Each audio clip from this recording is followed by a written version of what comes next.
Technical classes में। तो चलो दोस्तों, आज बात करेंगे कंडक्टर, सेमीकंडक्टर, इंसुलेटर के सभी एमसीक्यू को करेंगे जो इस बार टीजी2 में पूछा जाएगा। सारे क्वेश्चंस को आप लोग ध्यान से देखिएगा। किसी भी प्रश्न में अगर किसी प्रकार का डाउट होगा तो आप लोग कमेंट कीजिएगा। साथ ही साथ अगर आप लोग नए हैं तो चैनल को जरूर सब्सक्राइब कीजिए और वीडियो को शेयर करना नहीं भूलिएगा। तो चलिए दोस्तों, आज का सबसे पहला प्रश्न से स्टार्ट करते हैं। आज का सबसे पहला प्रश्न दिया हुआ है, चालक का वह गुण जिससे यानी कि इसमें धारा का प्रवाह होता है उसको क्या कहा जाता है ना।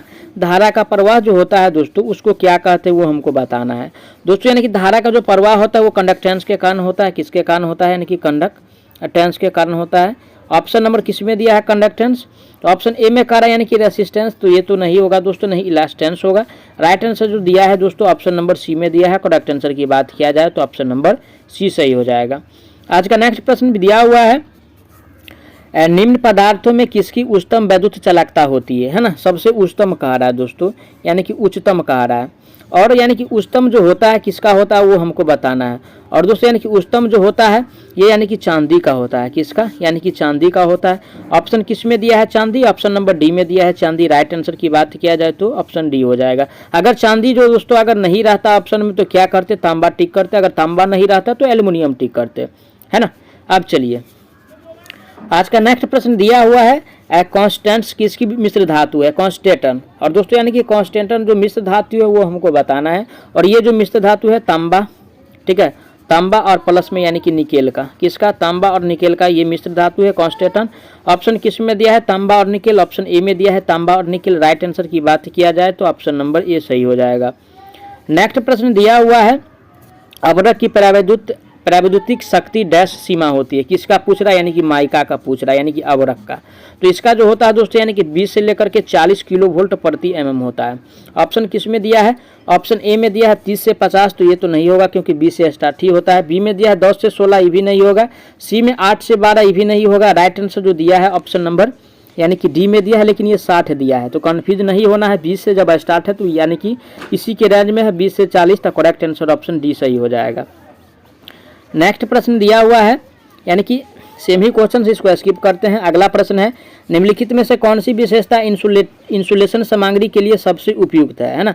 इंसुलेशन सामग्री के लिए कह रहा है दोस्तों, और इंसुलेशन सामग्री के लिए जो उपयुक्त होता है यानी कि अच्छी आंतरिक शक्ति होना चाहिए। क्या? यानी कि अच्छी आंतरिक शक्ति होना चाहिए, जो कि ऑप्शन नंबर किस में दिया हुआ है? ऑप्शन यानी कि सी में दिया है। राइट आंसर ऑप्शन सी सही हो जाएगा। ओके, अब चलिए अगला क्वेश्चन पे बात करते हैं। अगला क्वेश्चन दिया है, निम्नलिखित में से कौन सा एक इंसुलेटिंग पदार्थ है? इंसुलेटिंग पदार्थ का जिससे होकर यानी कि विद्युत प्रवाह नहीं होता है। तो दोस्तों यानी कि इंसुलेटिंग जो पदार्थ दिया है ऑप्शन ए में कह यानी कि कॉपर तो यानी कि चालक पदार्थ है। बी में है यानी कि स्वर्ण भी चालक है, चांदी भी चालक है, लेकिन पेपर दोस्तों यानी कि ये क्या है? इंसुलेटर पदार्थ है। तो राइट आंसर जो होगा दोस्तों ऑप्शन नंबर डी सही हो जाएगा। अगला प्रश्न दिया है, वर्ग बी इंसुलेशन किस अधिनियम तापमान का सामना कर सकता है? क्या कह रहा है दोस्तों? वर्ग बी कह रहा है। तो इसका एक ट्रिक होता है, आप लोग ध्यान रखिएगा। क्या होता है इसका ट्रिक? ठीक है, वाई होता है, वाई ए ई, उसके बाद बी, उसके बाद एफ, उसके बाद यानी कि एच होता है। वाई ए ई बी एफ एच, है ना। तो वाई का यानी कि 90 होता है, ए का 105 होता है, ई का 120 होता है, इसका 130 होता है, इसका यानी कि 155 ये होता है, और इसका यानी कि 180 होता है। तो बी का हमसे पूछ रहा है दोस्तों, किसका? बी का पूछ रहा है ना। तो बी का 130 किस में दिया हुआ है? 130 डिग्री जो दिया हुआ है ऑप्शन नंबर बी में दिया हुआ है। किस में दिया है? ऑप्शन बी में है। तो राइट आंसर की बात किया जाए तो ऑप्शन नंबर बी सही हो जाएगा। ओके, अब चलिए नेक्स्ट क्वेश्चन से दिया हुआ है, वर्ग ए के लिए कह रहा है। तो इससे पहले हम बताए हुए हैं कि वर्ग ए का जो होगा कितना होगा, क्योंकि इसका ट्रिक है वाई ए ई बी एफ एच 90, 105, 120, 130, 155 और 180, और उससे ज़्यादा है तो एक्स्ट्रा होगा, है ना। लेकिन ए का हमसे इसमें पूछ रहा है, और दोस्तों यानी कि ए का जो होता है वो 105 डिग्री होता है। कितना? 105, जो कि ऑप्शन नंबर सी में दिया है। Right answer option number C हो जाएगा। ओके, वाई का यानी कि ये किसका होगा? वाई का हो गया, है ना। और ये किसका हो गया? यानी कि बी का हो गया। ये किसका हो गया? यानी कि ई का हो गया। तो यानी कि सारे डाटा इसमें दिया हुआ है। तो आप लोग यानी कि वीडियो को इन तक जरूर देखिएगा। नए हैं तो चैनल को जरूर सब्सक्राइब कर दीजिए, और वीडियो को शेयर करना तो कभी भूलिएगा ही नहीं। आज का आगामी प्रश्न पे बात करते हैं। आज का आगामी प्रश्न दिया है, वाई इंसुलेशन प्रतिबंधक तापमान कितने तक होता है? किसके लिए कह रहा है दोस्तों, यानी कि ई के लिए कह रहा है। और ई के लिए हम क्या बताए थे, इससे पिछला बार यानी कि ट्रिक जो बताए थे उसमें क्या बताए थे, ये जो होता है दोस्तों यानी कि 120 डिग्री होता है, जो कि ऑप्शन नंबर सी में दिया है। राइट आंसर ऑप्शन सी सही हो जाएगा। ये जो है ये तो एच वाला का होगा क्योंकि बहुत ज़्यादा है ना, ये एच 180 जो है ये एच वाला का होगा। अब चलिए नेक्स्ट क्वेश्चन से दिया हुआ है, कपास रेशम कागज जैसे रोधक पदार्थ बिना अंतर्वरण के किस श्रेणी में रखे जाएंगे। तो दोस्तों यानी कि ये जो रखा जाता है यानी कि कपास रेशम और कागज, इसको यानी कि क्लास वाई में रखा जाता है। किस में, वाई में, जो कि ऑप्शन नंबर डी में दिया है। राइट आंसर ऑप्शन डी सही हो जाएगा। ओके, अब चलिए नेक्स्ट क्वेश्चन पे बात करते हैं। नेक्स्ट क्वेश्चन से दिया हुआ है, बसबार में प्रयोग की जाने वाली धातु जो होता है यानी कि एल्युमिनियम होता है। क्या होता है, एल्युमिनियम होता है। और साथ ही साथ इसके साथ यानी कि कॉपर का भी मिश्रण होता है, जो कि ऑप्शन नंबर किस में दिया है, ऑप्शन ए में कठोर खिंचा हुआ तांबा का प्रयोग नहीं करते, नहीं लोहा का प्रयोग करते हैं। और ऑप्शन सी में दिया अशुद्ध तांबा का भी नहीं करते, इसका उपयोग किया जाता है तांबा तथा एल्युमिनियम का मिश्रण का, जो कि ऑप्शन नंबर डी में दिया है। राइट आंसर डी सही हो जाएगा। नेक्स्ट प्रश्न दिया हुआ है, सबसे अधिक कुचालक है, यानी कि कुचालक की बात कर रहा है। और सबसे अधिक यानी कि कुचालक हमको बताना है कि कौन सा है। तो चलिए ऑप्शन पढ़ते हैं। ऑप्शन ए में दिया है कांच, तो ये तो है ही, पोर्सिलिन भी है, खनिज तेल। लेकिन जो शुष्क हवा जो दिया है दोस्तों यानी कि सबसे इसी में यानी कि ज़्यादा कुचालक है। तो राइट आंसर की बात किया जाए ऑप्शन डी इसका करेक्ट हो जाएगा। ओके, नेक्स्ट प्रश्न दिया हुआ है, चांदी का परमाणु क्रमांक कितना होता है। किसका पूछ रहा है दोस्तों, यानी कि सिल्वर का पूछ रहा है। और सिल्वर का जो परमाणु यानी कि क्रमांक होता है वो हमको बताना है। और दोस्तों यानी कि सिल्वर का जो परमाणु क्रमांक होता है वो यानी कि 47 है। कितना, 47, जो कि ऑप्शन नंबर सी में दिया है। और राइट आंसर की बात किया जाए तो ऑप्शन सी सही हो जाएगा। 29 ये किसका है दिया हुआ, यानी कि 29 जो दिया है दोस्तों यानी कि ये कॉपर का दिया हुआ है। ये जो 13 है यानी कि एल्युमिनियम का दिया हुआ है। हमसे चांदी का पूछा है तो ऑप्शन नंबर इसका यानी कि 47 में दिया, 47 दिया है सी में। तो राइट आंसर सी हो जाएगा। अगला प्रश्न दिया हुआ है, तापमान बढ़ाने पर कार्बन की चालकता क्या होगा। तापमान है ना, टेम्परेचर।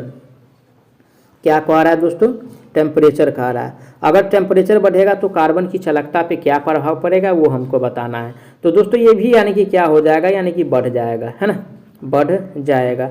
ऑप्शन किस में दिया है, बढ़ना। ऑप्शन नंबर ए में कह रहा है यानी कि बढ़ेगी। राइट आंसर की बात किया जाए तो ऑप्शन नंबर ए इसका सही हो जाएगा।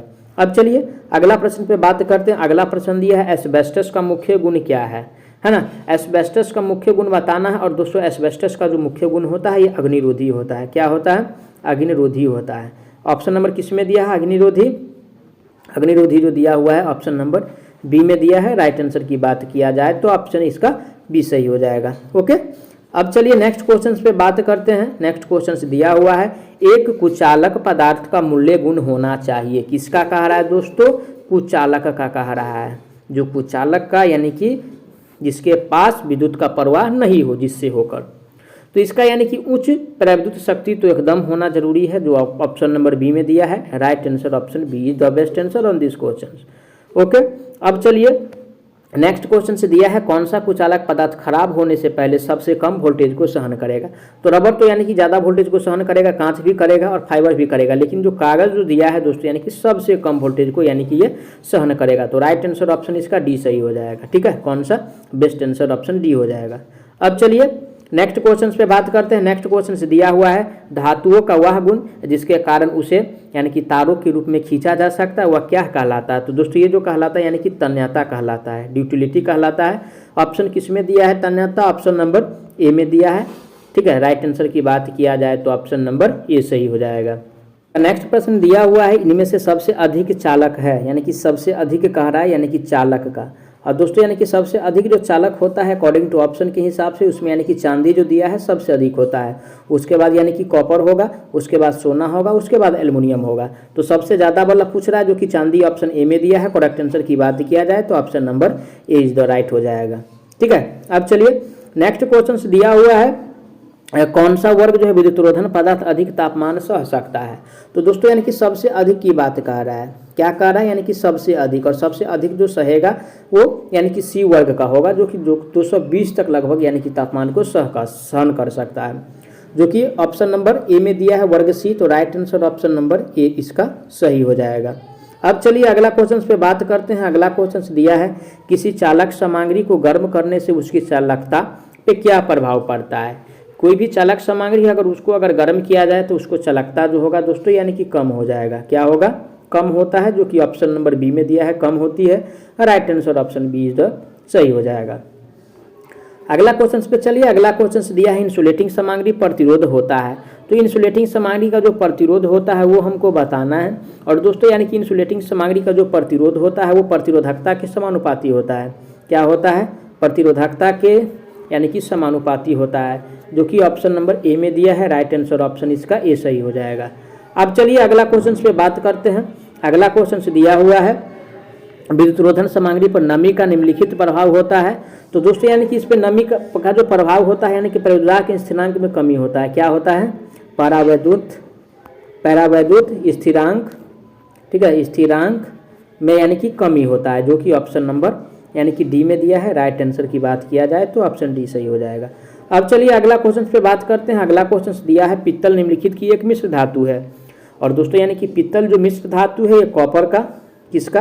कॉपर और यानी कि जिंक का, कॉपर प्लस जिंक का ये मिश्र धातु है, जो कि ऑप्शन नंबर ए में दिया है। राइट आंसर की बात किया जाए तो ऑप्शन ए इसका सही हो जाएगा। अब चलिए नेक्स्ट क्वेश्चन दिया है कुचालक के लिए ऊर्जा बैंड अंतराल का आकार डैश इलेक्ट्रोवोल्ट परिसर में होता है। किसके लिए कार है दोस्तों? कुचालक के लिए कार है। और दोस्तों यानी कि कुचालक के लिए जो ऊर्जा अंतर होता है वो हमको बताना है। और कुचालक के लिए जो ऊर्जा अंतर होता है वो यानी कि 5 इलेक्ट्रोवोल्ट, 5 से 6 इलेक्ट्रोवोल्ट के बीच होता है, जो कि ऑप्शन नंबर सी में दिया है, 5 इलेक्ट्रोवोल्ट। राइट आंसर की बात किया जाए तो ऑप्शन नंबर इसका सी सही हो जाएगा। अब चलिए अगला क्वेश्चन पे चलते हैं। अगला क्वेश्चन जो दिया हुआ है, अगला क्वेश्चन दिया हुआ है यानी कि अर्धचालक के लिए ऊर्जा बैंड क्या होता है? किसके लिए कह रहा है? यानी कि अर्धचालक के लिए कह रहा है ना। और अर्धचालक के लिए जो ऊर्जा अंतर जो होता है 1 से 2 इलेक्ट्रोवोल्ट, किसके लिए कह रहा है दोस्तों? अर्धचालक के लिए कह रहा है। किसके लिए? अर्धचालक के लिए। और अर्धचालक के लिए जो होता है 1 से 2 इलेक्ट्रोवोल्ट होता है, जो ऑप्शन नंबर ए में दिया है। राइट आंसर ऑप्शन इसका ए सही हो जाएगा। अब चलिए नेक्स्ट क्वेश्चन पे बात करते हैं। नेक्स्ट क्वेश्चन दिया हुआ है चालक के लिए। किसके लिए? चालक के लिए। तीनों क्वेश्चन यहाँ पे क्लियर हो रहा है। तो चालक के लिए दोस्तों यानी कि 0 इलेक्ट्रोवोल्ट होता है, जो कि ऑप्शन नंबर ए में दिया है, 0 इलेक्ट्रोवोल्ट। राइट आंसर ऑप्शन इसका ये सही हो जाएगा। अब चलिए आज का अगला प्रश्न दिया हुआ है यदि किसी मिश्र धातु में टीन की मात्रा अधिक रखी जाती है तो क्या होगा? तो चलिए ऑप्शन पढ़ते हैं। ऑप्शन ए में मिश्र धातु मुलायम बनेगी। टीन का मात्रा बढ़ाने से क्या होगा दोस्तों? यानी कि मुलायम बनेगा, है ना, मुलायम बनेगा, जो कि ऑप्शन नंबर ए में दिया है, मुलायम होगा। तो राइट आंसर यही हो जाएगा, ठीक है ना।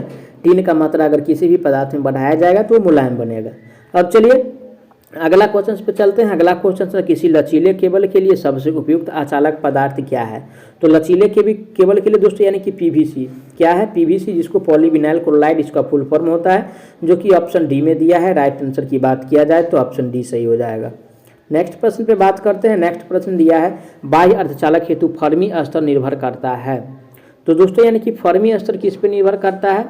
तो दाता तत्व पे निर्भर करता है, अशुद्धि साधन पे भी निर्भर करता है और ताप पे भी निर्भर करता है। तो इनमें से यानी कि सभी पे निर्भर करता है। तो राइट आंसर ऑप्शन डी में दिया है। करेक्ट आंसर ऑप्शन डी हो जाएगा। मैं आशा करता हूँ आप लोग सारा प्रश्न को अच्छा से समझे होंगे। अगर कोई भी प्रश्न में किसी प्रकार का डाउट हो तो आप लोग उसके लिए कमेंट कीजिए। आपको जब आप